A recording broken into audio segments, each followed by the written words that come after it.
Good morning, everybody. I just starting a new channel, and I got a couple of videos of me fishing already. I figured I'd do a little overview of the boat since the wind is blowing and I can't go fishing. So originally this was a Stealth Kayaks powerfisha 16. It's actually 15.6. It had a really light deck, no real support underneath it. I'm gonna probably throw some pictures up later of what it looked like when I first bought it. So what I did is we raised the gunnels up about 3/4 of an inch so we could put these railings on. It's 3 layers of marine foam. Stumbling on the name right now.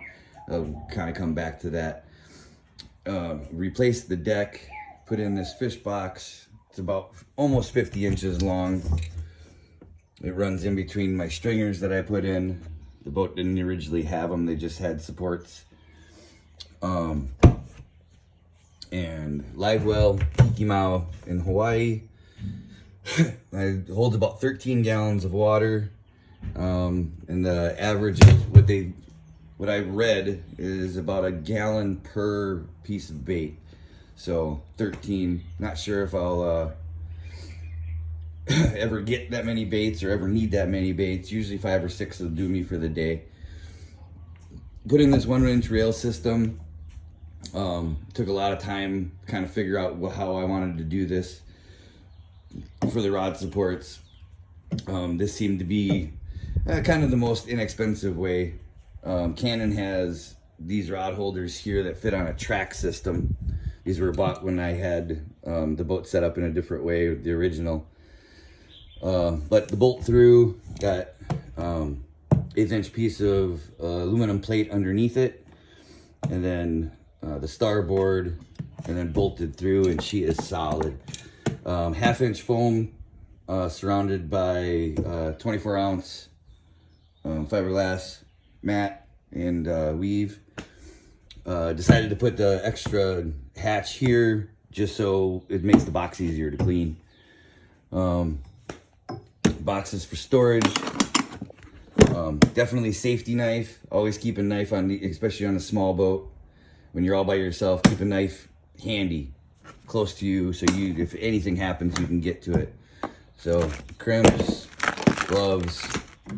Got these mesh bags to keep my lures kind of organized. I wish they were waterproof, but they're not.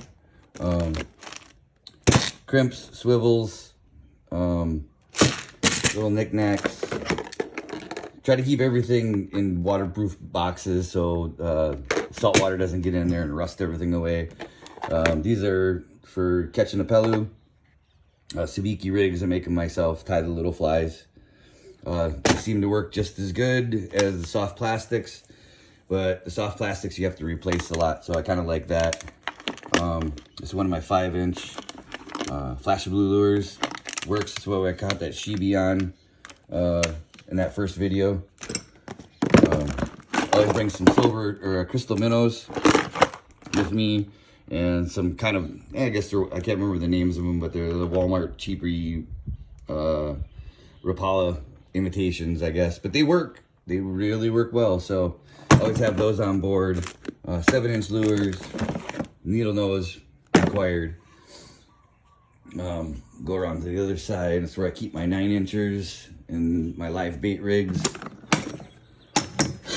One of these, I call them a butt ball. I know they have a scientific name, but or not a scientific name, but a factory name.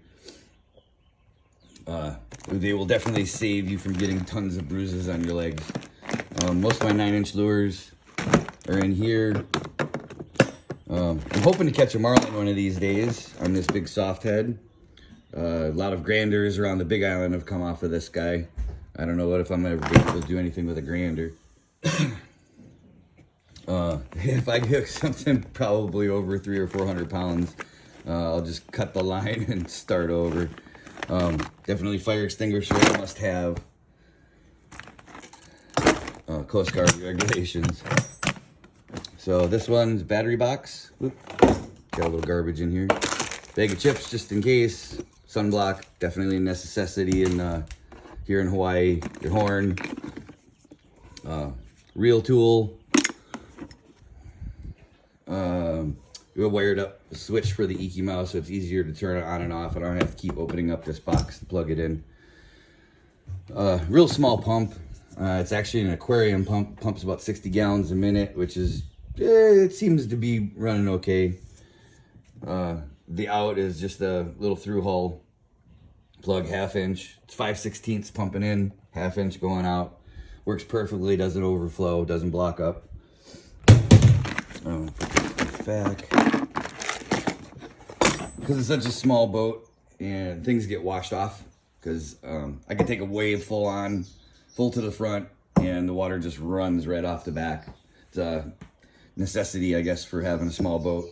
So tie the buoys on, tie the ropes on, your dock lines. 11-gallon gas tank. I really don't need that size. Gives me a range of about 160, 170 miles, which I hope to God I never need to have that much fuel, but just kind of a safety precaution. I have it. It weights down a little bit more than I like in the back of the boat, but doesn't really so much affect it when you're underway. If you when you stop the fish bait, you kind of bring on a little bit of water, but like I said, it all washes off the end. The seat deck, or the seat platform, is 1-inch laminated foam with 4 layers. Underneath I've got another 1/8 inch plate of aluminum. Holds the seat, doesn't flex at all. It's really nice. I was kind of worried about that when I built it. My fighting rod holder. I can run 5 lines or 4 lines right now. 5 I could, but I don't. I'm kind of waiting for another one of these high-end rod holders. They're very nice. I've looked into the cheaper ones. Man, just spend the money and get the good stuff. I'll put another rod holder over there when I can afford it. They're about 150 bucks a piece. Supports along the rails. So you put a rod on here and pull as hard as you can. She barely flexes at all. It's really nice. Very happy it turned out that way. So I run a 5 of diamonds pattern. These two here run out long, about 180, 30 fathoms, 180 feet.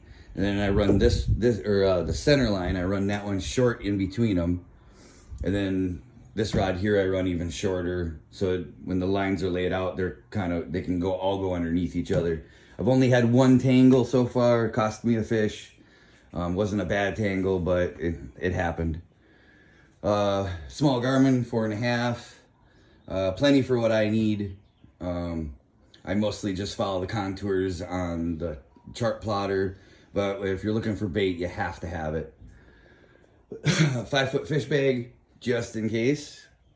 Either you fill the fish box, or the fish is too big to put in the fish box, then we got to go to the bag. I could put 40 pounds of ice in there and still have room for fish, with the 1/2 inch foam all the way around. K-cell, not K-cell, that's not the word. That's not the one I'm looking for. Divinicell is the name of the foam that I used. Hatch in the back so we can get at the through hole pump. Eventually I'm going to put a through hole transducer on. Right now I got this guy. It works. I don't really care for the wire that's hanging here, but I don't pull up any fish on this side of the boat. It's all done on the port side. So I felt comfortable with doing that. Let's see what else we got here. I think that's about it. Hope this is a little bit informative. I'll be putting up the gear that I use here shortly. Please like, share, and subscribe. New channel, new to this. If you have any questions or advice about content or what you want to see, how I'm fishing, more of the lures that I'm using, how I rig them, please leave comments. Thank you very much. Have a good day.